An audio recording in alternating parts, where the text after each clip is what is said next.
આજથી આપણે ખૂબ જ અગત્યનો મોસ્ટ આઈએમપી પોઈન્ટ એટલે કુલમ્બનો નિયમ જેની વાત કરવાની છે.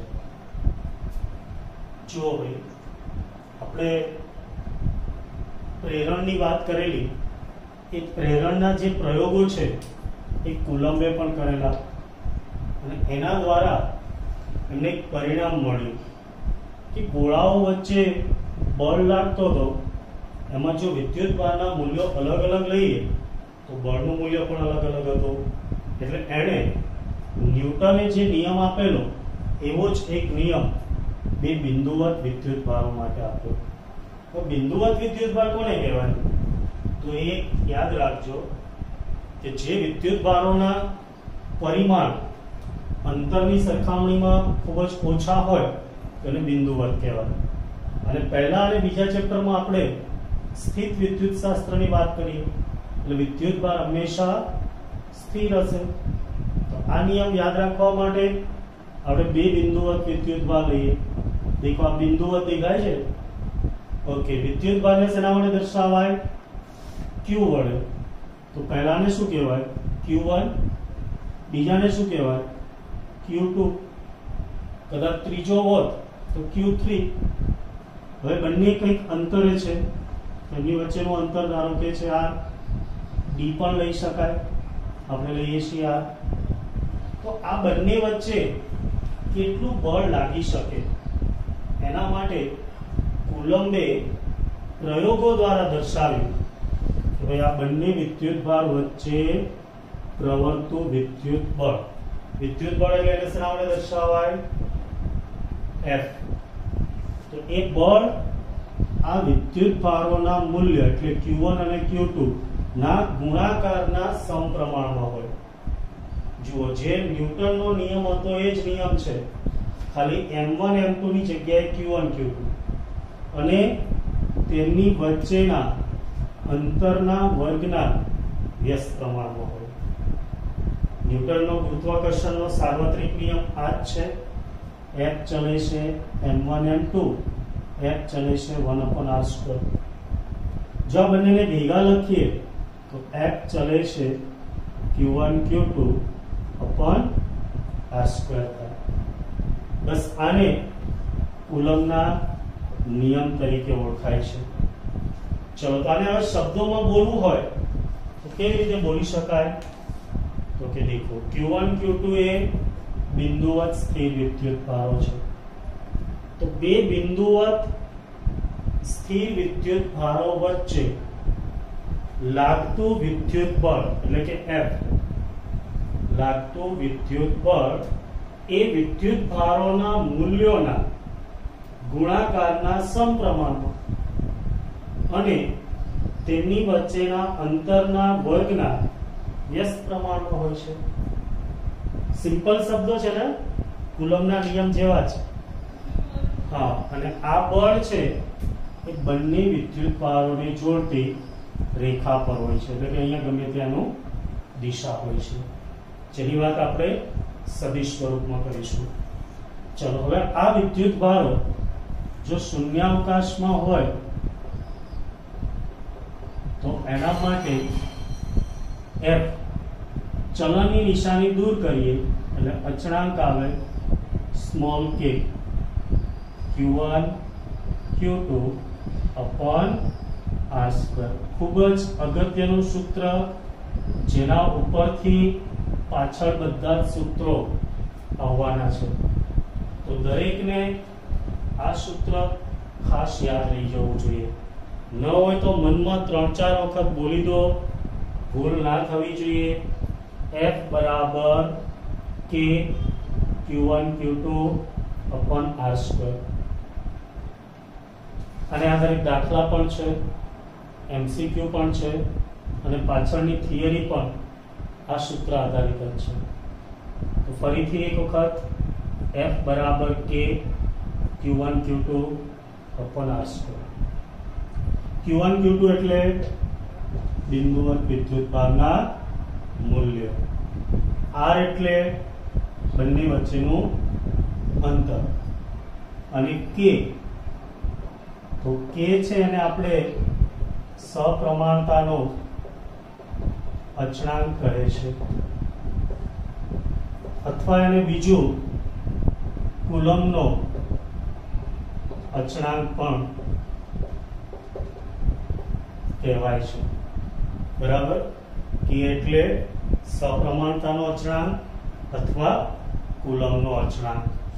જો એસઆઈ પદ્ધતિમાં કે નું મૂલ્ય લખીએ તો તમારે યાદ રાખવાનું છે 9 × 10⁹. યાદ રહી જાય એવું છે 9 × 10⁹. એકમ શું થશે તો કે r² ને સામે લઈ જાઓ તો q1 q2 છેદમાં આવે. f નો એકમ ન્યૂટન, r² સામે ગયા, r નો એકમ મીટર, એનો વર્ગ એટલે મીટર², ના છેદમાં q1 q2 વિદ્યુત ભારનો એકમ કુલમ્બ, પણ અહીંયા વિદ્યુત ભાર ઇન્ટુ વિદ્યુત ભાર એટલે કુલમ્બ². યાદ રહી જશે k નું મૂલ્ય 9 × 10⁹ ન્યૂટન ઇન્ટુ મીટર² પર કુલમ્બ². બરાબર, ઓકે. ચલો હવે આને સીજીએસ પદ્ધતિમાં લખવું હોય તો તમે બધાના મૂલ્યો ફેરવી અને સાદુરૂપ આપો તો 1 આવશે. ન્યૂટનને શેમાં ફેરવવાના? ડાઇનમાં. મીટરને શેમાં ફેરવવાના? સેન્ટીમીટરમાં. અને કુલમ્બ છે એનું આપણે કીધું હતું યસ ઇલેક્ટ્રોસ્ટેટિક યુનિટ ESU. બરાબર, તો આ તમારી ટેક્સ્ટ બુકમાં નથી, પરંતુ ઘણી વખત તમને MCQ માં પૂછે અને GNET માં જરૂર પડે તો આપણે યાદ રાખીશું CGS પદ્ધતિમાં k નું મૂલ્ય 1 થશે. તમે ફેરવીને સાબિત કરી શકો ન્યૂટન, મીટર અને કુલમ્બ છે એનો CGS વચ્ચેનો સંબંધ આપણે ભણી ગયેલા છીએ. બરાબર, તો દરેક મને સાબિત કરીને આપશે. ચલો હવે અહીંયા k અચળાંક છે ને પણ વિદ્યુતનો અચળાંક છે, પરંતુ ઘણી વખત k રાશિ તરીકે પણ આવે છે. તો અચળાંકમાં એમાં ફેરફાર ન થાય એટલા માટે એને 1/4πε0 વડે પણ દર્શાવાય છે. તો યાદ રાખજો k બરાબર 1/4πε0. જો થોડી નવી રાશિઓ આવશે શીખતા જઈશું જોડે જોડે. k ને શું કહેવાય? 1/4πε0. 4π તો અચળ છે જેને આપણે પહેલેથી ઓળખીએ છીએ. ε0 જેને શૂન્યાવકાશની પરમિટિવિટી અથવા ગુજરાતીમાં પરાવૈદ્યુતાંક કહે છે. જેવી રીતે ગુરુત્વાકર્ષણમાં અચળાંક કેપિટલ G આવે છે, એવી જ રીતના વિદ્યુતમાં અચળાંક એપ્સિલોન જેને પરમિટિવિટી કહેવાય, જેના વિશે આપણે હમણાં સમજીએ.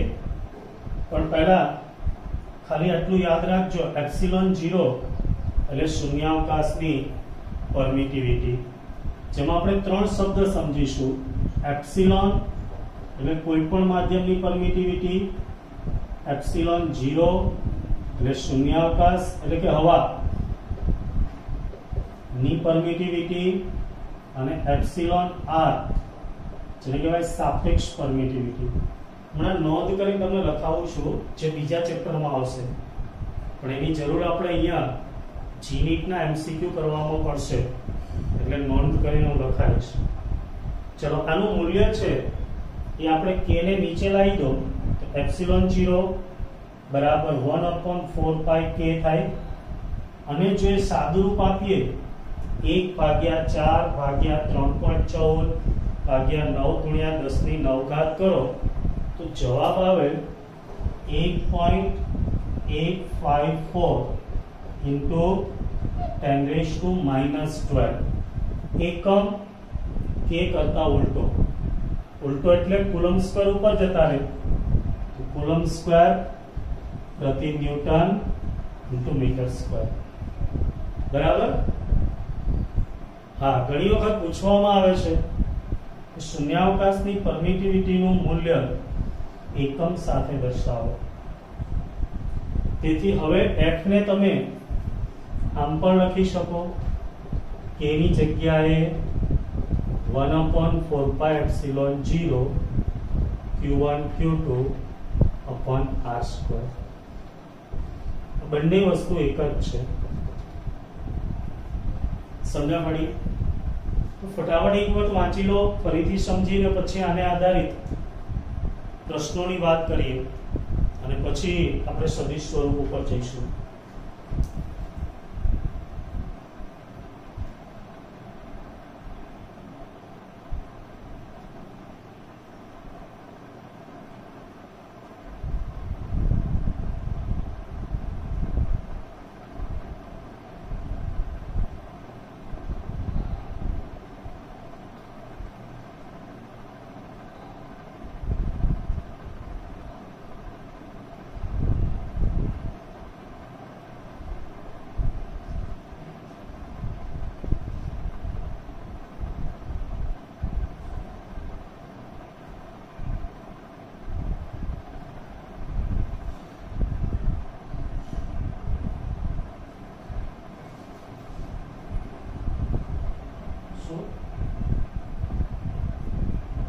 બોલો કેવી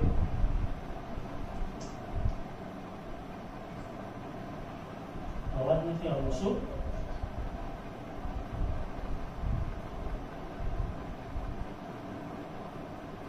ફટાફટ બોલો પછી આગળ જઈએ।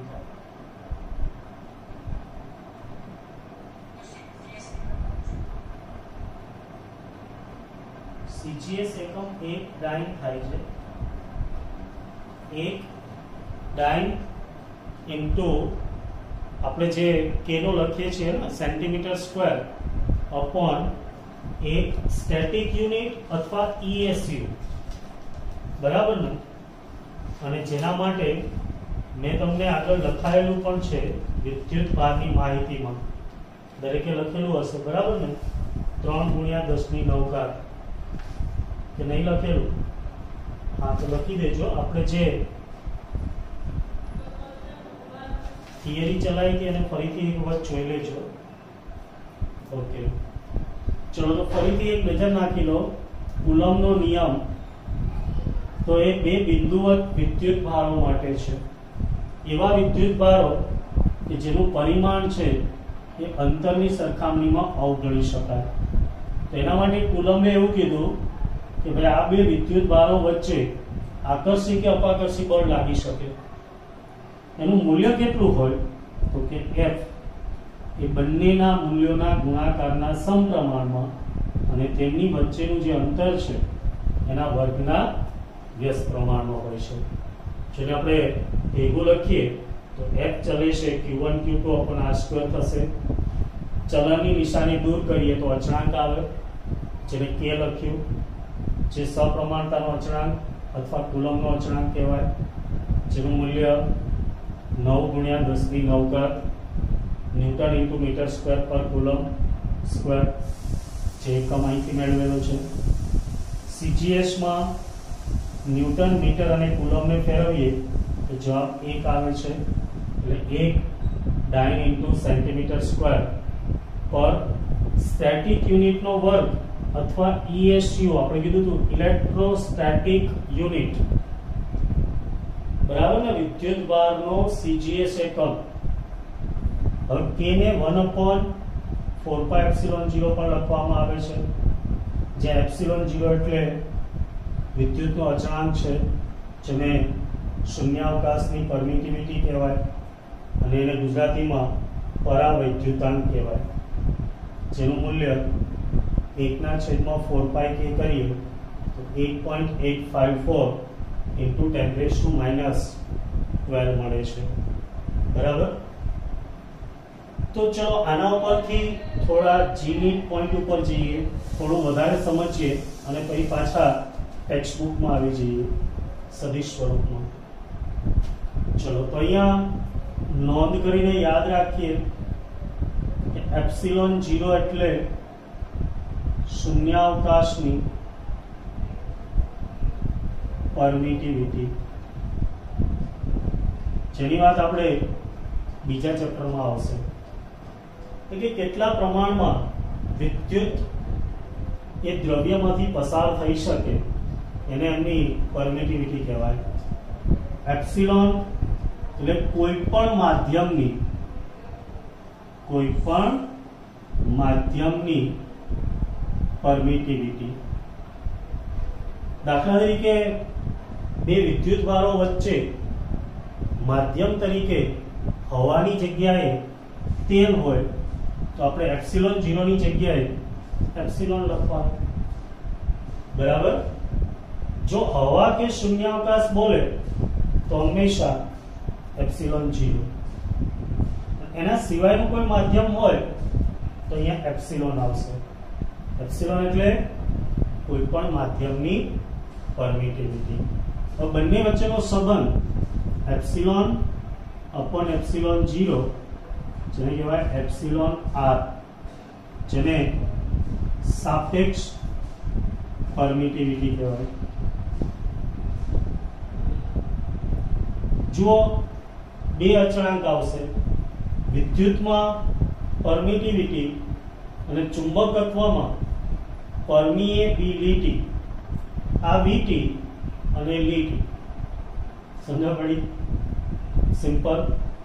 તો એપ્સિલોન અપોન એપ્સિલોન 0 એટલે એપ્સિલોન r, જેને સાપેક્ષ પરમિટિવિટી કહેવાય, અને બીજું કેપિટલ K ડાઇલેક્ટ્રિક અચળાંક કહેવાય. ડાઇલેક્ટ્રિક અચળાંક. ચલો યાદ રહેશે. તો આના ઉપરથી એક બીજો પોઈન્ટ આપણે જીનિટનો લખીએ તો દેખો, હમણાં તમને સમજાવ્યું એ પ્રમાણે શૂન્યાવકાશમાં રહેલા બે બિંદુવત વિદ્યુત ભારો માટે સૂત્ર શું થશે?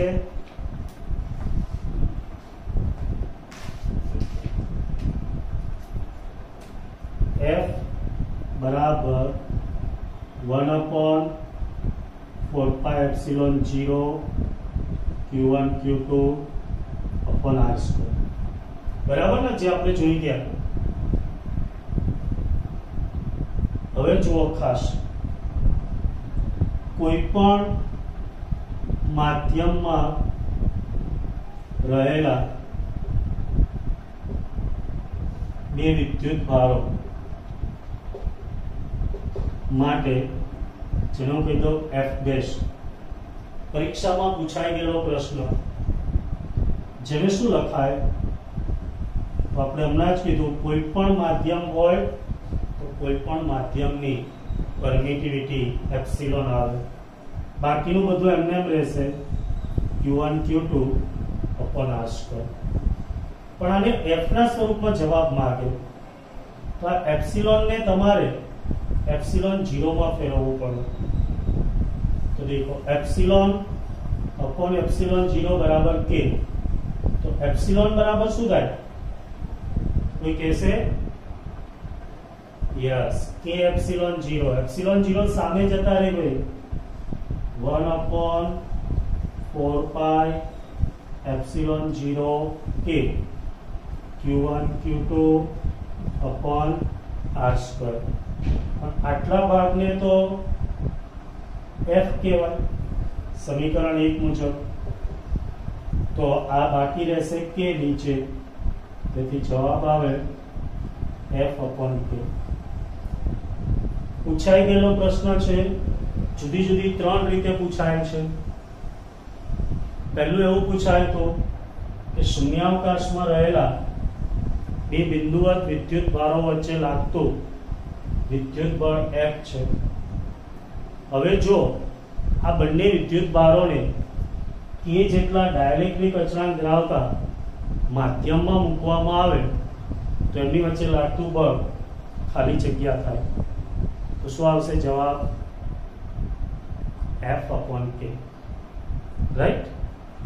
બીજી વખત એવું પૂછાયું હતું કે વિદ્યુત ભારો વચ્ચે લાગતું વિદ્યુત બળ આલ્ફા છે.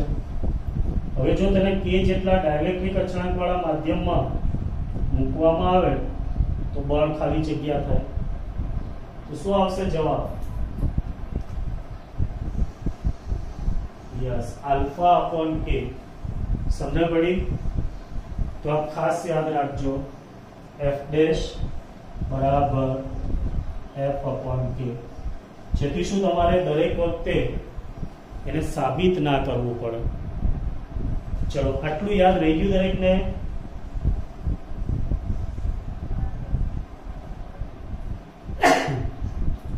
ચલો તો બીજા MCQ પોઈન્ટની વાત કરીએ. તો K અને ε0 ના પારિમાણિક સૂત્ર.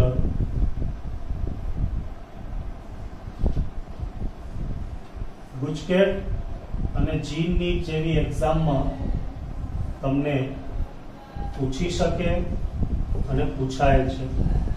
બોર્ડની પરીક્ષામાં બી પૂછાય છે, ગુજકેટમાં બી પૂછાય છે.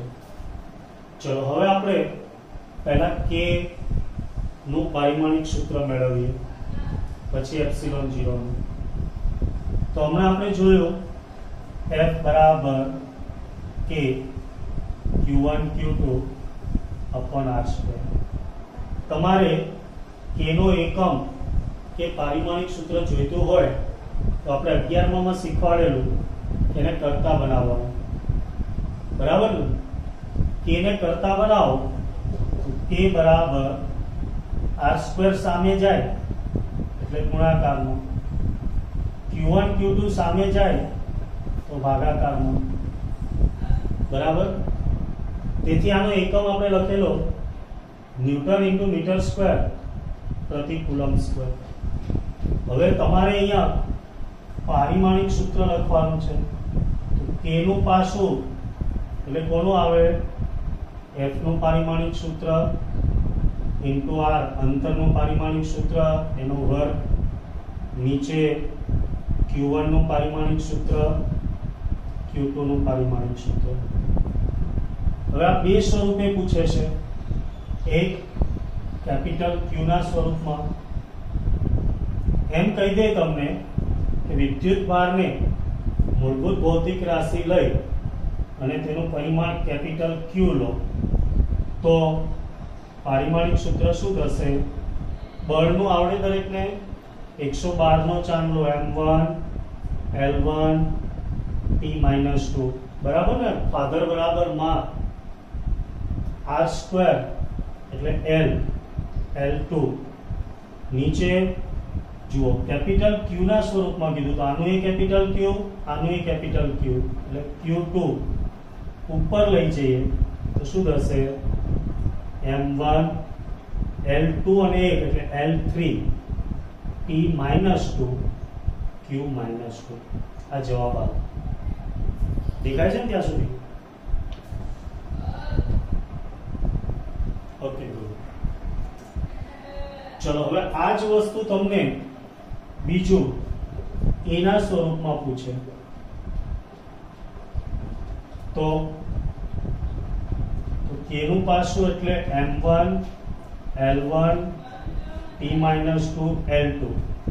આ બેમાં તો કોઈ ફેરફાર નહીં થાય. Q ની જગ્યાએ તો કે દેખો જ્યારે વિદ્યુત ભાર સમજાવતો હતો ત્યારે મેં તમને પ્રવાહની વ્યાખ્યા આપેલી I = Q/T. તેથી Q = IT.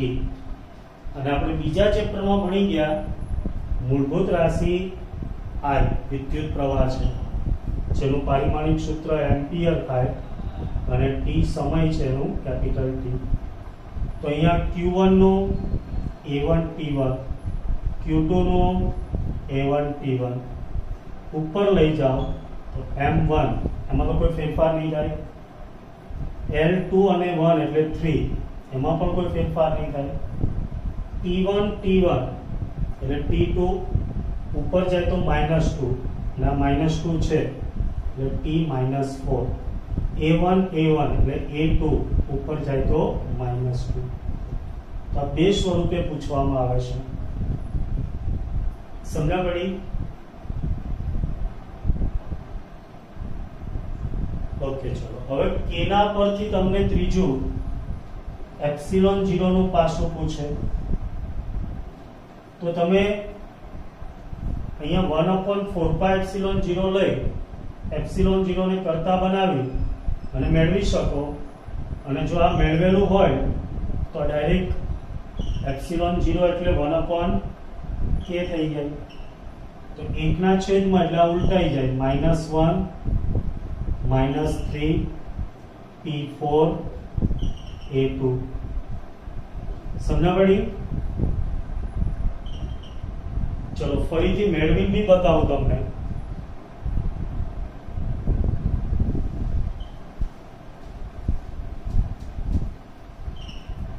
f બરાબર 1/4 epsilon 0 q1 q2 upon r². તમને પરીક્ષામાં પૂછ્યું એપ્સિલોન 0 નું પારિમાણિક સૂત્ર ખાલી જગ્યા છે. ગુજકેટમાં બી પૂછેલું છે અને બોર્ડની પરીક્ષામાં બી પૂછેલું છે. એક વખત q ના સ્વરૂપમાં પૂછેલું છે અને એક વખત a ના સ્વરૂપમાં. તો આપણે બંનેના સ્વરૂપમાં મેળવી દઈએ. એપ્સિલોન 0 ને કરતા બનાવો 1/4 f નીચે આવી જાય ને q1 q2 upon r². તેથી એપ્સિલોન 0 નું પાસું બરાબર q ના સ્વરૂપમાં લખીએ તો આ કેપિટલ q આ કેપિટલ q એટલે શું થશે q2 નીચે 4π અચળ છે જે પરિમાણ રહિત હોય. f નું પારિમાણિક સૂત્ર m1 l1 t -2. યાદ છે ને દરેકને? f બરાબર ma આધાર બરાબર માં a એટલે વેગ ભાગ્યા સમય અને વેગ એટલે અંતર ભાગ્યા સમય. તેથી m1 l1 t -2 થાય ઇન્ટુ r² એટલે l2. ચલો આ બધાને ઉપર લઈ જઈએ તો m ની કેટલી ઘાત થશે -1 l1 અને 2 એટલે 3 ઉપર જાય તો -3 t ઉપર જાય તો પ્લસ t2 q2. તો આ દરેક બુકમાં MCQ તરીકે આપેલો છે અથવા બીજું એમ્પિયરના સ્વરૂપમાં a ના સ્વરૂપમાં. એપ્સિલોન 0 નું પાસું બરાબર q1 નું a1 t1 જે અહીંયા શીખવાડ્યું એ પ્રમાણે, q2 નું a2 t2 સોરી ડાયરેક્ટ લખી દીધો a1 t1 છેદમાં f નું m1 l1 t -2 r² નું l2.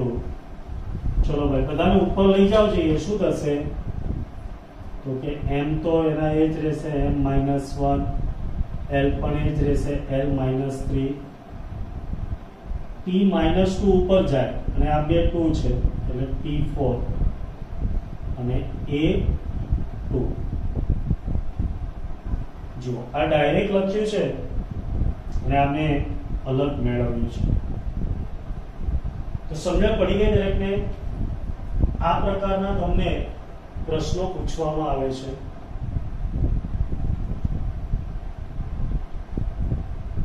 ચલો બાકી હોય તો સ્ક્રીનશોટ લઈ લો, પછી આપણે ફરીથી એક વખત સમજી લઈએ. હવે આપણું મેઇન સૂત્ર યાદ રાખજો, f બરાબર k q1 q2 upon r². ખાસ ભૂલાવું ના જોઈએ. જેને પરમિટિવિટીના સ્વરૂપમાં લખીએ તો 1/4 epsilon 0 q1 q2 upon r². આ બે વસ્તુ ખાસ ભૂલાવી ના જોઈએ. ચલો આમાંથી તમારે k નો એકમ અને પારિમાણિક સૂત્ર મેળવવા, એપ્સિલોન 0 નો એકમ અને પારિમાણિક સૂત્ર મેળવવા તો એને ખાલી કરતા બનાવવાના હોય છે. તો ચલો પહેલા k ની વાત કરીએ.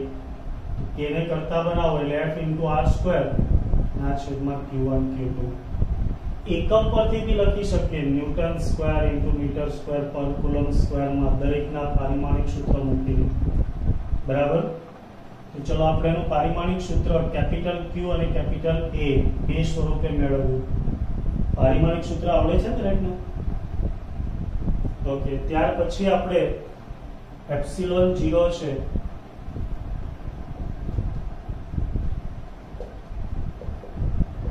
એનું પારિમાણિક સૂત્ર મેળવ્યું,